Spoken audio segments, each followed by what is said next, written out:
Hi YouTube, Timothy Eckert here. In this video, we're going to install OpenOffice on a Windows 11 computer in 2026.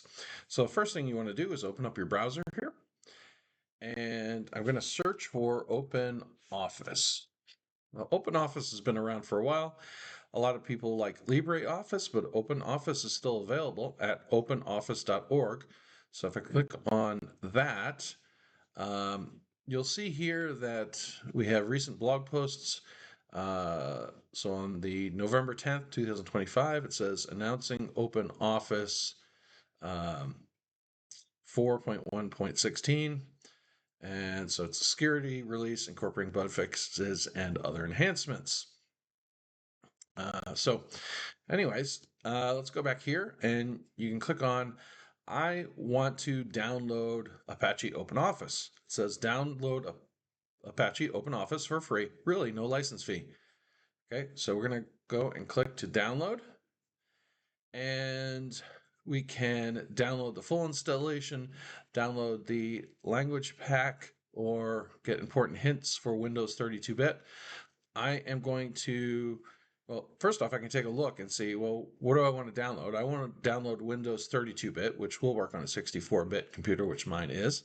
Or you could do Linux 64-bit, Linux 32-bit, or OS X. We're going to keep it Windows 32-bit, English, and the version, you could change that as well, but the latest version is 4.1.16. I'm going to click to download the full installation. And here we go to SourceForge, and it says your download will begin shortly. And there we go. We see it's downloading. Okay, so now it's downloaded. I can close up my browser. If I go to my downloads folder here, I see I have Apache OpenOffice. I can right-click on that and click to open. It's going to ask you to make changes to your device, and then you're going to get this wizard that's going to pop up. I can close this out here and click Next. And we have a destination folder. I'm going to keep that as where it is, and I'm going to click Unpack. Okay, once we unpack that destination folder, it says, Welcome to the installation wizard for OpenOffice 4.1.16. You can click Next. Keep your username, organization. I'm going to just keep this blank. You put your username, put whatever. I'll put Timothy. Okay, and then click Next.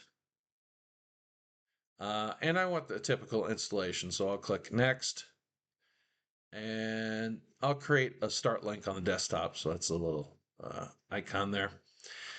And it's going to go ahead and install.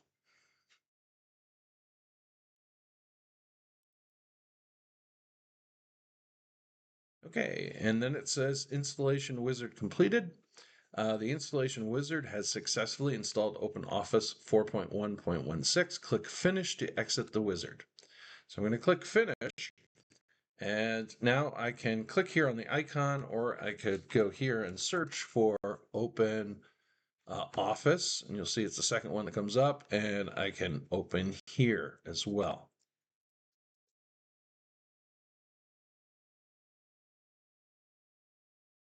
Okay, so the wizard will guide you through the setup of OpenOffice. Click Next to continue. So I can put my first name and my last name. I'm going to leave the initials blank and just click Finish. And here we go. It opens up. And let's say I want to use this a lot. I can right click and pin it to the taskbar. I can create a text document. So let's do that. And here we go. We've got our text document here, OpenOffice Writer, and we can begin typing. Okay, or we could close that out. I don't want to save it, so I'm going to discard. And we could reopen. And we could create a spreadsheet as well. And we could begin working on the spreadsheet. So pretty straightforward. Hopefully you enjoyed this video. If you did, give a like and subscribe to the channel. Thanks.